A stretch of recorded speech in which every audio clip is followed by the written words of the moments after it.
주님을 바라보는 그 믿음으로 우리가 나아갈 때 우리의 삶을 이끌어 가시고 또 우리와 동행하시는 하나님이신 줄 믿습니다.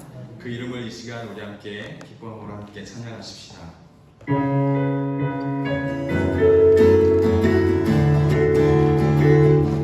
우리 함께 고백하십시다. 나의 가장 마지막 나의 가장 마지막을 주님께서 기뻐하시고 작은 일에 큰 기쁨을 느끼게 하시는도다.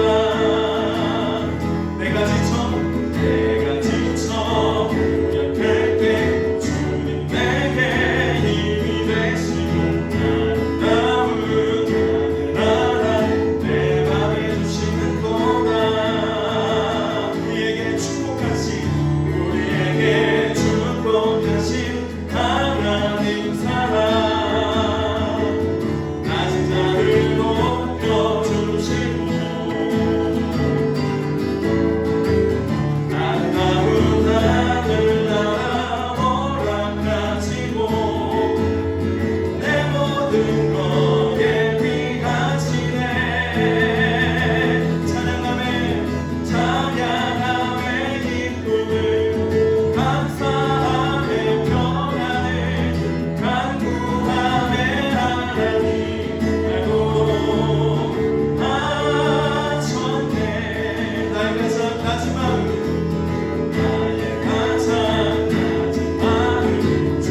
할렐루야. 아멘. 이 시간 주님의 이름을 찬양하는 것이 우리의 기쁨이고 또 만족일 줄 믿습니다. 예배를 통해서 더욱더 주님을 만나는 그 깊은 교제 가운데 여러분들이 들어가시면서 우리가 하나님 안에 하나님의 그 그늘 가운데 임재 가운데 있음을 우리가 계속적으로 자랑하고 또 그것이 우리의 삶 가운데 계속적으로 드러나는 증거가 되어지기를 소망합니다. 우리 함께 찬양했던 찬양 두려워 말라 우리 함께 고백하시면서 더 진솔한 우리의 고백들, 더 진솔한 하나님 앞에 가까이 가고자 하는 그 진실한 마음들을 주님 앞에 올려드리면서 이 예배 가운데 하나님을 만나시고 또 주님께서 주시는 평안과 기쁨과 만족들이 오늘 여러분들의 삶을 온전히 덮는 귀한 예배가 되어지길 소망하면서 이 시간 우리 함께 찬양하십시오.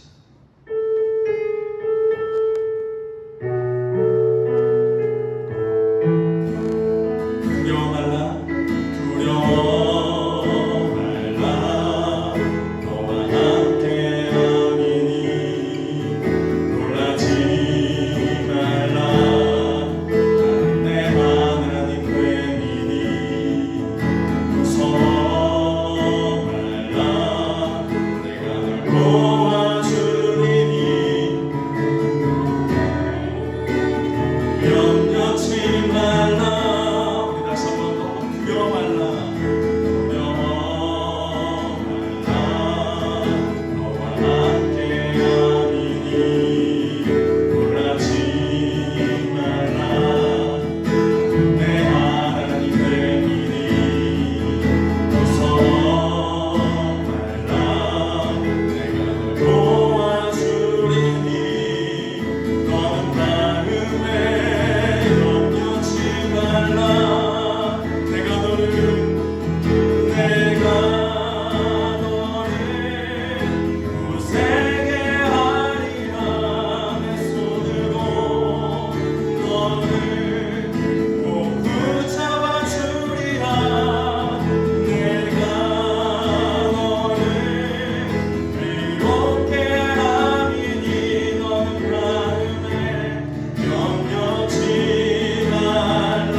주가 일하시네 주께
시간 가운데 우리의 믿음을 주님 돌려드립니다. 주님을 신뢰하고 어떤 상황 가운데서든지 주님을 믿고 또 주님의 그 말씀들을 붙잡으며 살아가기를 소망합니다. 하나님 우리의 삶 가운데 역사하여 주옵소서.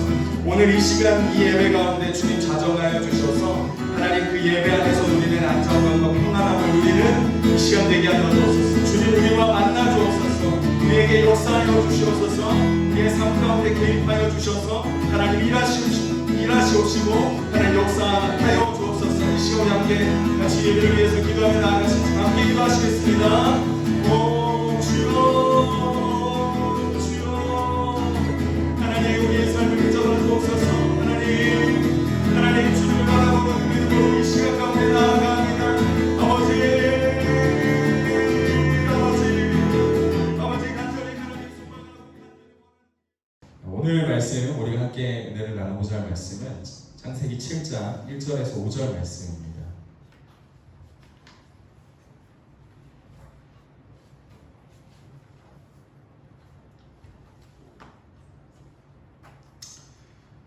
창세기 7장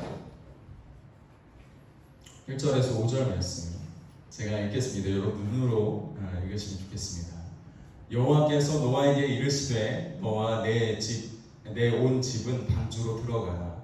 이 세대에서 내가 내 앞에 의로움을 내가 보았음이니라. 너는 모든 정결한 짐승은 암수 7씩 부정한 것은 암수 2씩을 내게로 데려오며 공중의 새도 암수 7씩을 데려와 그 씨를 온 지면에 유전하게 하라. 지금부터 7일이면 내가 40주야를 땅에 비를 내려 내가 지금 모든 생물을 지면에서 쓸어버리리라. 노아가 여호와께서 자기에게 명하신 대로 다 준행하였더라. 아멘. 저는 어릴 때부터 음악을 좋아했습니다. 시험을 보면 다른 거는 다 그냥 중간쯤인데 음악만 100점이었어요. 그래서 더 좋아하게 된지도 모르겠어요. 제가 이제 청소년기를 그렇게 잘 보내지 못했습니다. 굉장히 어려운 시간들을 보냈었는데 그때 유일하게 저에게 친구가 되어준 것이 이 라디오였습니다. 라디오에 들으면 음악이 많이 나오잖아요. 그래서 음악을 들으면서 많이 위안도 받고 그랬었는데 그때 한 친구가 이제 제가 이렇게 라디오를 딱 어떤 프로그램을 딱 이렇게 들으면서 이렇게 보낸 게 아니라 음악이 나오는 대로 이렇게 주파수를 맞춰서 이렇게 들었었는데 한 친구가 별이 빛나는 밤에 기가 막히게 재밌다는 거예요.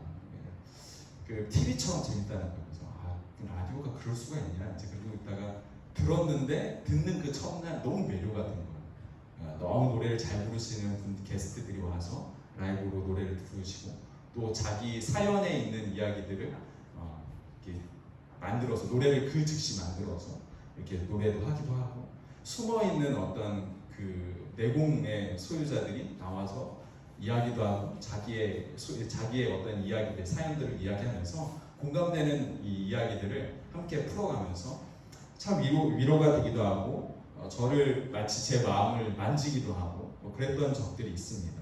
그래서 이 청소년기 때 이 별이 빛나는 밤에라는 그 라디오 프로그램을 들으면서 함께 이렇게 자라왔다라고 이야기해도 과언이 아닐 정도로 늘 이렇게 라디오를 끼고 살았던 적이 있습니다.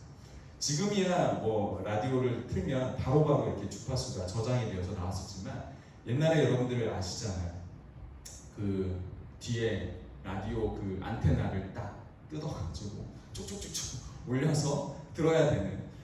그래서 저 때는 그래도 좀 괜찮았던 게 이렇게 정말 전축 같은 그런 라디오가 아니었고 저 때는 마이마이나 아니면 워크맨이라는 조그마한 소형 카세트 테이프 안에 라디오가 달려 있어서 그렇게 이제 손에 들고 다니면서 들었던 적이 있습니다.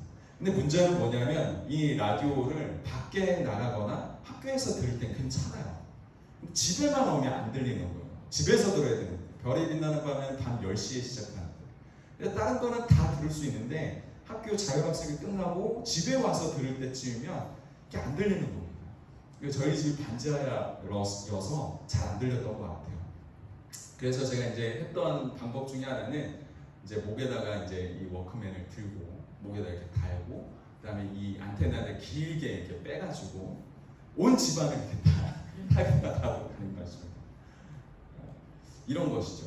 여러분들 옛날 기억에 나실지 모르겠습니다. 어쨌든 이거는 좀 좋은 것 같아요. 근데 저 때도 이게 많이 좋은 건 아니었어요. 그래서 딱 뜯어가지고 안테나를 막 벽에다가 붙여보고 아니면 뭐 천장에다가 붙여보고, 그리고 만약에 잡힌다 싶으면 이제 제가 제일 잡혔던 그 공간이 있어요. 거기 어디냐면 이제 침대에 살짝 올라가서 약간 구석진 요 모퉁이에 딱 이렇게 대면은 기가 막히게 나왔습니다. 그래서 이렇게 들고서 1시간 동안 2시간 동안 라디오 프로그램 하는데 한 1시간 동안 이렇게 하면서 들으면서 웃으면서 이렇게 들었던 적이 있습니다.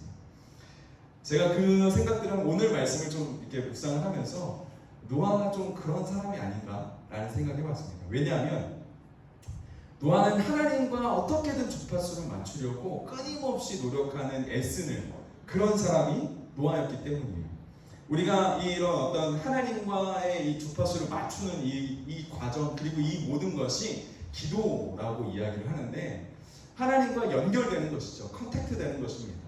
그런데 그 주파수를 딱 맞출 때, 그리고 그 어떤 주파수의 세기가 굉장히 강한 그 구역에 우리가 들어가서 안테나를 딱 켰을 때 딱 이어져서 내가 원하는 채널 프로그램이 딱 나오는 것이죠. 지금 요즘 아이들은 이게 이해가 안 될 겁니다. 스마트폰 켜서 대충 이렇게 하면 나오는, 우리 때는 아니었어요. 라떼는 말이지.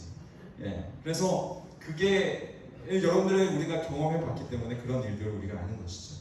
우리가 하나님과의 이 관계를 연결하는 데 있어서 그런 어떤 라디오 프로그램을 하나 연결하려고 하는 그런 애씀, 그런 필사적인 노력들이 우리 기도 생활 안에도 분명히 있어야겠다라는 생각을 오늘 말씀을 준비하면서 그런 생각을 좀 하게 되었습니다. 우리가 하나님이 말씀하시는 그 주파수에 우리의 주파수를 맞추지 않으면 절대로 하나님은 우리에게 말씀하시지 않습니다. 아니, 말씀하시지만 우리가 그 말씀을 들을 길이 없습니다. 하나님께서 말씀하시는 그 통로와 그 루트에 우리가 맞춰야 되는 것이죠. 근데 내 마음대로, 내가 원하는 대로, 내가 하고 싶은 대로 그 주파수를 아무데나 했다 하더라도 한다면 우리는 절대로 하나님의 음성을 들을 수 없는 것입니다. 라디오 프로그램 하나 듣기 위해서 우리가 애쓰는 것보다 더 열심히 더 애쓰는 그 모습이 기도의 삶 가운데 있어야 되지 않을까라는 생각이 듭니다. 간혹 요즘 현대인들은 기도할 때, 또 예배할 때 날씨가 추우면 안 하고, 길에서 멀면 안 하고, 눈이 오면 안 하고, 감기 걸려서 못 하고, 뭐 이런 여러 가지 핑계들이 있습니다. 그렇지만 그런 핑계들은 진짜 말 그대로 핑계인 것이죠. 어떻게든 우리가 하나님과 그 하나님의 그 음성을 듣고자 애쓰는 어떤 그런 노력들, 어떻게 하면 하나님의 음성을 내가 한번 들어볼 수 있을까 하는 그런 간절함에서 내가 애쓰는 그 노력들이 우리의 신앙생활 안에 잘 묻어 있을 때 하나님은 그들의 그 열심에 하나님은 그들에게 하나님의 말씀과 하나님의 깨달음을 주시는 줄 믿으시길 바랍니다. 하나님과 대화하기 위해서 주파수를 맞추는 그 애씀, 그 노력, 그것이 우리에게 필요한 것 같습니다. 기도 안 하는 사람이 어디 있겠습니까? 예배 안 하는 사람이 어디 있겠습니까? 하지만 그것으로 우리가 멈추는 것이 아니라, 이 정도면 됐지가 아니라 안 들리면 왜 안 들리지? 그렇다면 내가 혹시 다른 곳에서 내가 내 안테나를 킨 것은 아닌가? 하나님께서 나에게 말씀하시는 그 음성을 듣기 위해 내가 해야 될 것은 무엇인가? 내가 주파수를 잘못 맞췄던지, 아니면 안테나가 그 전파가 가장 센 곳에 있지 않고 가장 약한 곳에서 내가 머뭇머뭇하고 있는 것은 아닌지 우리의 삶을 되돌아봐야 될 줄 믿습니다.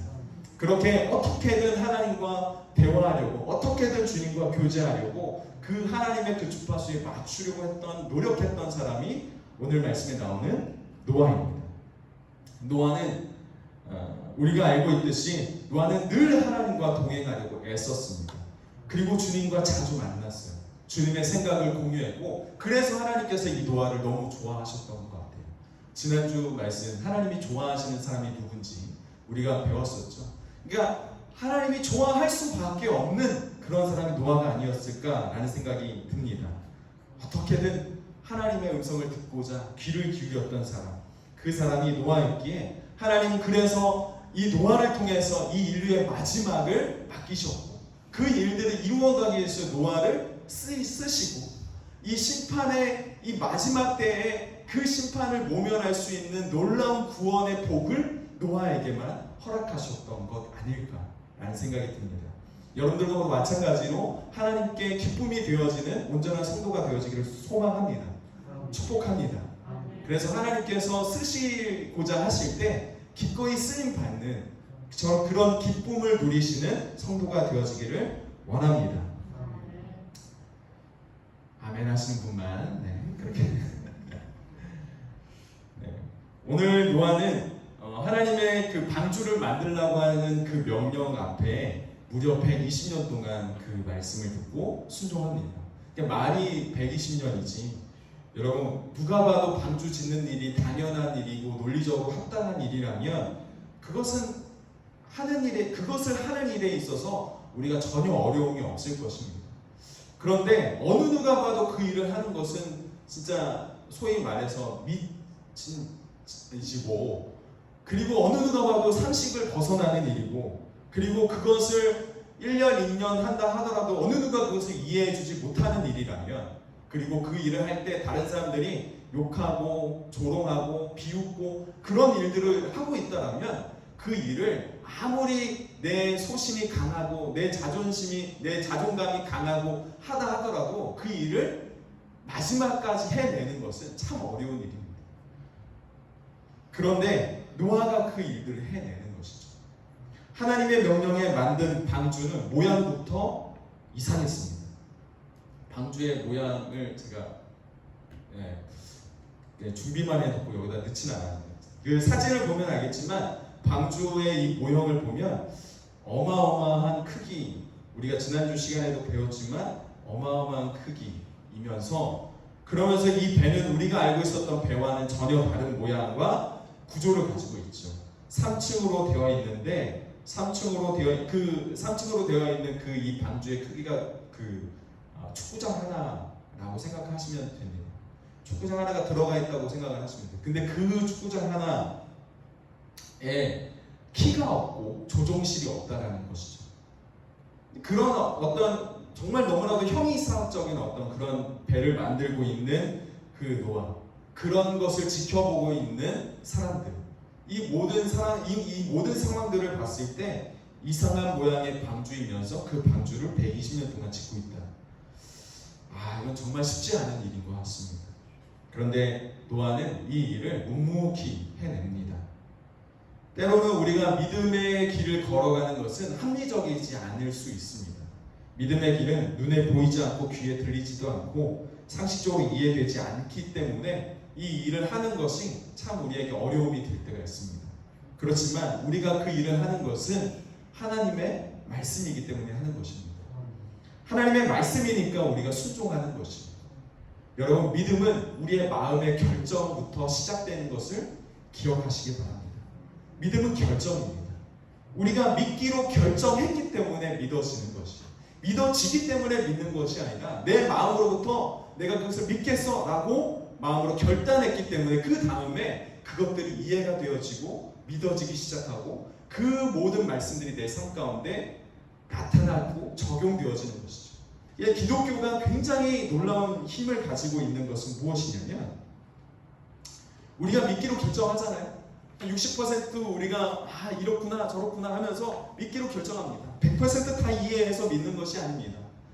60%, 70%, 80%를 우리가 믿기로 결정하면서 나머지는 내가 잘 모르겠지만 이 부분은 믿어야겠다 하고 내 마음으로부터 믿기 시작하면 나머지 채워지지 않았던 30%, 40%가 우리의 영적인 눈이 열리면서 하나님께서 그 나머지 부분을 채워주시는 놀라운 능력이 우리는 있기 때문에 이 부분을 여러분들이 믿으시기 바랍니다. 전혀 믿어지지 않았던 부분들이, 전혀 우리가 이해할 수 없고 상상할 수가 없었던 상식을 벗어나는 그 일들이 우리가 믿음으로 믿기로 결정하면서부터 우리의 삶 가운데 채워지기 시작한다는 것이죠. 그것을 믿고 그것을 경험하는 그 모든 삶이 믿음 생활, 신앙생활이라고 이야기하는 것이 바로 그런 것이에요. 그래서 어떤 누군가가 우리를 바라보면서, 믿는 사람들을 바라보면서 이게 다 말이 되냐? 예수라는 한 청년이 와서 나를 믿으면 구원받는다라고 이야기하는 이 말을 이게 믿어지냐? 이게 상식을 벗어난 이야기가 아니냐? 라고 우리에게 접근할 때 우리는 그들에게 할 이야기가 없어요. 왜냐하면 우리도 그렇거든요. 이거 어떻게 설명합니까? 그렇지만 우리가 확신 있게 이야기할 수 있는 것은 우리의 상식을 벗어나는 그 이야기가 우리에게 실제가 된다는 것이에요. 그냥 자그마한 그냥 나라의 그 어떤 민족 운동가처럼 보였던 예수라는 한 청년이 이제는 나의 구주가 되어주시는 그 사건이 지금 우리의 삶 가운데도 일어나고 있는 것을 나는 경험하고 있는데 이걸 어떻게 설명합니까? 그래서 그런 질문들을 하는 사람에게 우리가 해줄 수 있는 말은 예수를 믿으면 압니다 라는 말 밖에는 우리가 할 이야기가 없는 것이죠. 그리고 그들을 위해서 우리는 기도하는 것이죠. 하나님, 내가 그랬던 것처럼 내가 하나님을 완벽하게 믿지 못하고 방황하고 있을 때 하나님께서 그 신실하신 하나님, 약속의 하나님, 말씀 위에 말씀 가운데 역사하시는 그 하나님, 나를 믿으면 구원을 얻으리라고 말씀하셨던 그 약속의 말씀이 이상하게 내 마음 가운데 다가오고 내가 이제는 믿어지기 시작했던 그 나의 삶의 역사가 저 사람에게도, 믿어지지 않는 저 사람에게도, 불신하는 저 사람에게도 일어나게 해주십시오 하는 그 간절한 기도를 우리가 하는 것, 그것이 우리가 할 수 있는 일의 다예요. 여러분, 우리가 믿어져서 믿는 것이 아니라 믿기 시작하니까 우리의 삶 가운데 그 믿음을 결정하기 시작하니까 그때부터 우리의 영적인 눈이 띄어지고 보여지고 그리고 하나님을 경험하게 되는 것입니다. 오늘 말씀을 보니까 여호와께서 노아에게 이르시되 너와 내 온 집은 방주로 들어가라.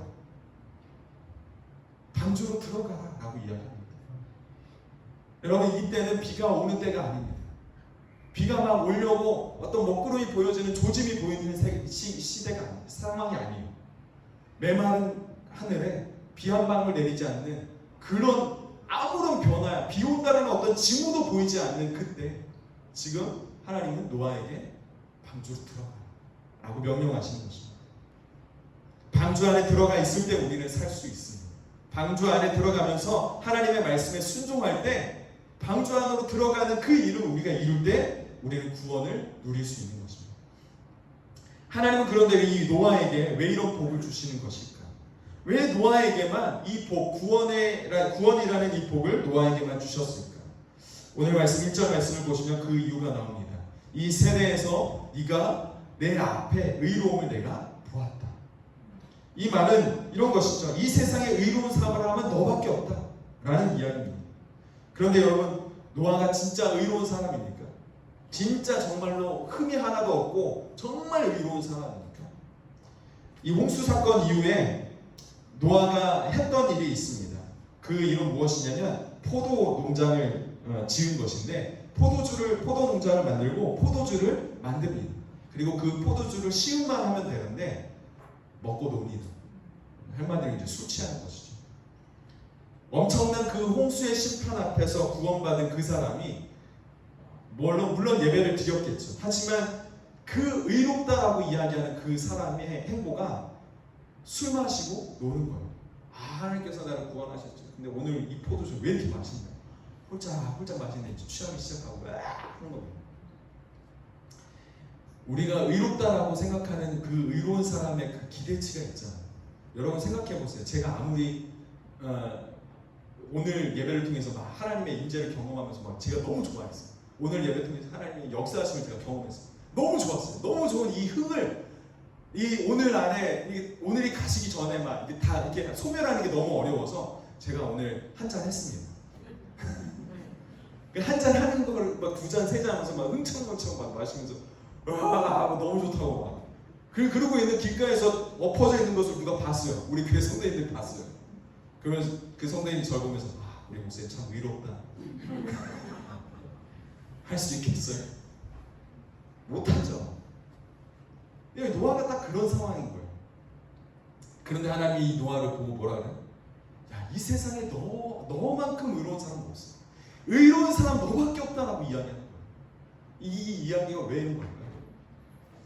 여러분, 이 구원의 방주를 통한 이 구원은 철저하게 노아의 선한, 노아의 의로움, 완벽한 노아의 그 어떤 의로움의 결정체를 보고서 하나님이 노아를 선택하신 것이 아니에요. 이 노아의 방주의 사건, 방주의 구원의 사건은 철저하게 하나님의 뭐예요? 은혜. 그러면 왜 하나님께서 노아를 선택하셨을까요? 무엇이 아무것도 아닌 이 노아를 하나님께서 왜 선택하셨을까요? 노아는 그 시대 가운데 유일하게 하나님의 그 은혜를 받을 때 반응했던 유일한 사람. 하나님께서 그에게 은혜를 주셨을 때 반응한 유일한 사람. 반응이 뭐예요? 뭐 이렇게 딱 치면 이렇게 하는 게 반응이에요. 누군가가 때리거나 누군가가 했을 때 반응을 보이는 거예요. 근데 이 하나님의 은혜 가운데 우리가 임했어요. 하나님의 은혜가 우리의 삶 가운데 임했어요. 그 은혜에 합당한 반응은 뭐예요? 아멘, 할렐루야, 예 주님, 이게 반응이에요. 그것을 누가 한 거예요? 노아가 한 거예요. 노아. 그래서 다른 사람들도 동일하게 하나님의 은혜가 흘러갔고 동일하게 그들 가운데 하나님의 구원이 있다라고 그들에게 이야기했지만 그들은 들은 채 마지 않아요. 유일하게 노아만 하나님의 그 말씀에 반응하고 순종하기로 결정하고 120년 동안 그 일들을 이루어가고, 그래서 하나님은 노아를 쓰시는 거예요. 오늘날 우리의 이 삶 가운데 하나님께서 쓰시는 사람 누군가? 하나님의 그 은혜에 반응하는 사람, 하나님의 말씀에 반응하는 사람. 할렐루야. 아멘. 반응은 아멘이라고 얘기했는데 아무도 아멘. 자, 다시 할게요. 뭘 할지 까먹었네. 하나님의 말씀 앞에 반응하시길 바랍니다. 아멘. 하나님 여러분들 가운데 말씀하시고 또 깨달음을 주실 때 있잖아요. 그때 우리는 반응해요. 그 반응하는 사람이 하나님께서 쓰신다는 거예요. 그 구원의 도구로, 심판의 도구로 여러분들을 쓰신다는 거죠. 하나님께서 주신 그 은혜에 감사할 줄 알고 그 은혜에 걸맞는 삶을 살아갈 줄 아는 그런 사람, 그 사람이 바로 노아였고 이 시대 가운데는 여러분들이 되시기를 주님의 이름으로 축복합니다. 그런데 오늘 말씀, 이상한 말씀이 있습니다. 오늘 말씀 2절과 3절 말씀을 보시면 이렇게 기록이 되어 있습니다. 너는 모든 정결한 짐승은 암수 7씩, 부정한 것은 암수 2씩 내게로 데려오며. 여기서 제가 이상하다라고 이야기하는 단어는 뭐냐면 정결한 짐승입니다. 왜냐하면 이 정결하다라는 이 단어를 쓸 때는 성경에서 대부분 이 정결한 단어를 쓸 때 대부분 제사에 대해서 이야기할 때 이 정결한 단어를 씁니다. 물론 창세 때부터 일어났었던 하나님과 우리 인간들과의 관계를 이야기하는 그런 책이지만 사실 이 창세기를 제일 처음에 말씀을 나눌 때 말씀을 드렸지만 창세기라는 이 말씀은 사실은 출애굽을 했던 수많은 그 민족들, 이스라엘 민족들, 출애굽 당시에 이 하나님께서 약속하신 그 약속의 땅을 바라보면서 출애굽을 했고 그리고 이제는 모세가 죽을 때가 되었고 모세와 함께 그 출애굽을 했던 1세대들은 이제 이 땅 가운데 다 죽지만 그들의 2세대, 그들의 다음 세대, 후손들, 그들은 이제 여호수아와 함께 가나안 땅을 밟아야 되는데 그들에게 마지막 설교로 모세가 그들에게 하나님의 법도대로 이렇게 살아라. 하나님은 여러분들의 하나님이다. 하나님은 여러분들과 아무런 관계가 없는 하나님이 아니다라는 것을 설명하기 위해서 이 창세기를 썼단 말이에요. 그러니까 창세기의 독자는 이미 제사를 드리고 있는 이스라엘 백성들인 거예요. 그러니까 이 정결한 짐승이라고 이렇게 표명하는 것은 그 시대, 창세기 시대가 아니라 출애굽기, 레위기, 민수기 그 시대 가운데 있었던 이스라엘 백성들, 그들에게 맞춰져 있기 때문에 이 정결한 짐승은 우리가 그 제사라는 관점에 대해서 보면서 성경을 읽어야 되는 것이죠. 정결한 짐승은 어느 때 나오냐? 제사를 드릴 때 나온다. 말씀을 보시면 창세기 8장 20절 말씀을 보면 노아가 여호와께 제단을 쌓고 모든 정결한 짐승과 모든 정결한 새 중에서 제물을 취하여서 뭐해요? 번제를 드려요. 번제는 뭐예요? 네, 제사요. 레위기 14장 4절 말씀, 제사장은 즉 그 정결함을 받을 자를 위하여 명령하여 살아있는 정결한 새 2마리와, 정결하는 것은 제사 드릴 때 제사물로, 레위기 24장 7절, 너는 또 정결한 유향을 그 각줄 위에 두어 기념물로, 하나님께 뭐로 삼아요? 화제. 화제도 제사예요. 여러분, 노아가 이 노아의 방주 안에 들어갈 가축들을 이렇게 그 기록할 때, 방명록을 적을 때 하나님께서 노아에게 명령하신 거예요. 정결한 짐승 7쌍씩 들어가게. 왜 정결한 짐승을 방주 안으로 들여보냈을까요? 왜 그랬을까요? 왜 그랬을까요? 정결한 짐승으로 뭐 하려고? 뭐 하려고? 제사. 어디서? 산 위에서? 어디서? 홍수로 막 하는데 그 홍수에서? 어디서? 방주에서. 여러분, 제사가 뭡니까? 예배입니다. 그 당시의 제사는 오늘날 예배예요. 정결한 짐승을 준비하면서 방주 안으로 들어가라 라고 얘기하는 것은 그들의 어떤 유전, 이제 새로운 땅, 하나님의 그 심판이 끝나고 새로운 땅 가운데서 그들을 번식하게 하려고 하는 하나님의 배려도 있지만, 그 정결한 짐승을 데리고 가서 뭐 하려고? 예배하려고. 누가? 노아와 노아의 식구들. 여러분, 그 방주 안에 있을 때 그들의 상황을 좀 상상해 보시기 바랍니다. 방주 안에 그 비가 막 내려요. 그냥 우리가 상상하는 그런 천둥, 번개, 이게 아닌 거죠. 한 번에 수많은 양의 비가, 그 물이 확 쏟아진 거예요. 그러면 방주 안에 있으면은 안전하지만 그 방주 안에 있을 때 그들이 느끼는 공포는 어마어마했을 거예요.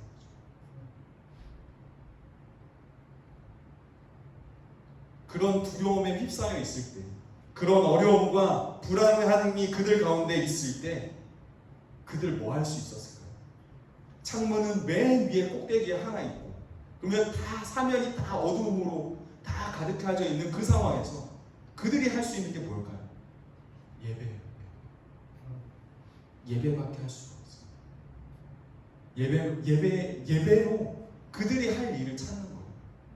그런데 놀라운 것은 무엇입니까? 그들이 예배하면서 자기가 처해져 있는 이 상황은 완전히 다 똑같은데 여전히 밖에는 어마어마한 비가 내리고 있고 천둥 번개를 동반한 모든 비구름이 다 쏟아지면서 감당할 수 없는 그런 두려움이 그들 가운데 엄습해져 있는 그런 상황 가운데 그들이 예배만 했을 뿐인데, 예배했더니 그 모든 상황이 달라져요.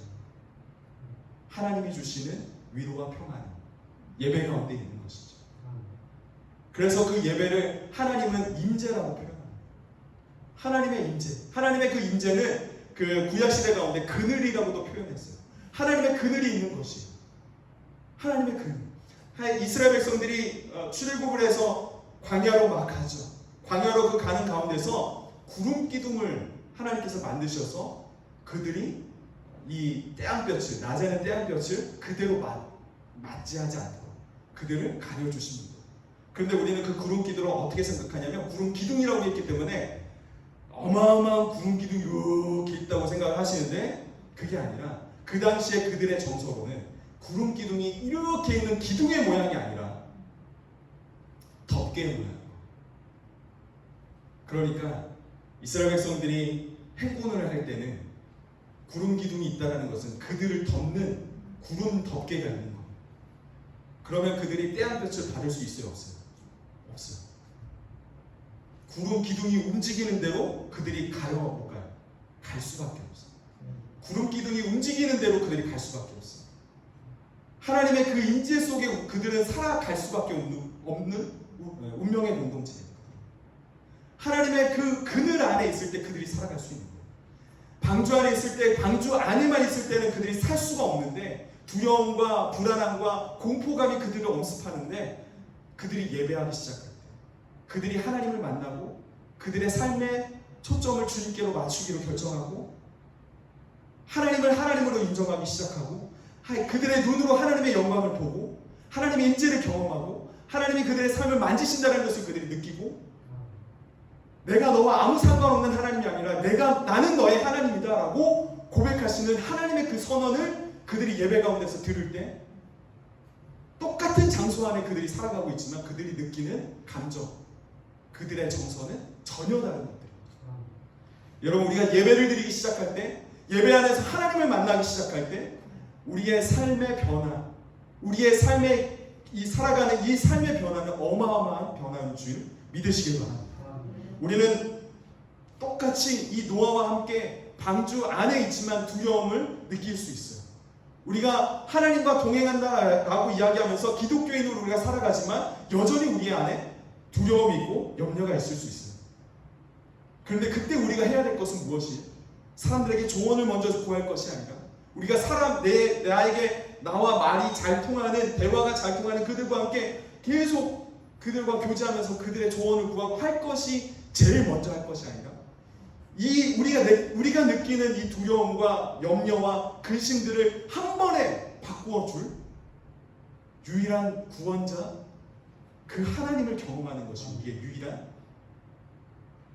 우리의 해야 할 일인 줄 믿으시기 바랍니다. 예배하는 것이 방주 안에서 그들이 그런 두려움과 공포 속에서 그들이 몇 년 동안 있는가? 1년 동안 있습니다. 1년 동안 방주 안에 꽉 갇혀 안에서 살아요. 근데 그들이 방주 안에서 그 답답한 공간에서 창문도 맨 위에 하나 정도 있는 그 답답하고 힘들었던 그 공간에서, 어두웠던 그 공간에서 그들이 1년 동안 살아남을 수 있었던 비결,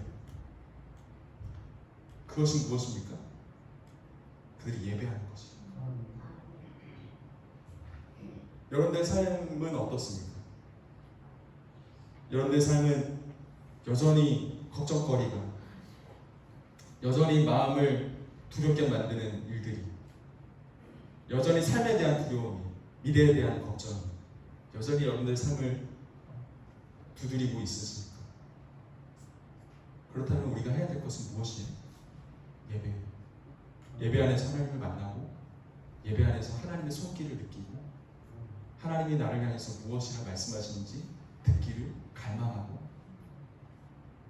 하나님이 나와 어떤 관계인지를 다시 한번 확인하고 그리고 하나님께서 나를 어떻게 생각하시는 것을 통해서 하시는지 그 일들을 통해서 다시 한번 확신을 얻고 여러분, 예배 안에서 누리는 변화, 예배 안에서 누리는 안정감, 예배 안에서 누리는 기쁨과 만족이 여러분들 삶 가운데 충만히 있기를 주님의 이름으로 축복합니다. 우리가 그 예배 안에 들어가려면 우리는 반드시 이 말씀을 믿어야 될 것이죠. 하나님께서 우리와 약속하셨던 그 약속의 말씀을 우리는 꼭 우리의 마음 가운데 새기고 그 약속을 신실하게 지켜내시는 그 하나님을 신뢰하면서 오늘도 우리는 예배를 통해 하나님을 경험해야 될 줄 믿습니다. 여러분들 삶 가운데 예배하시기를 주님의 이름으로 축복합니다. 예배하세요.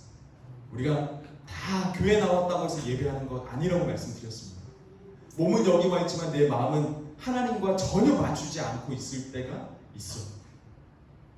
제가 어린 시절 그 라디오 프로그램을 맞추려고 길게 애썼던 그 애씀과 같이 하나님과 하나님의 말씀, 이 예배 안에서 하나님께서 여러분들 가운데 하시는 말씀을 들으려고 애쓰시는 그 노력이 분명히 있는 그들에게 하나님은 말씀하실 줄 믿습니다. 그 말씀으로 한 주간 오늘도 믿음 안에서 하나님의 말씀 위에 살아가시기를 주님의 이름으로 축복합니다.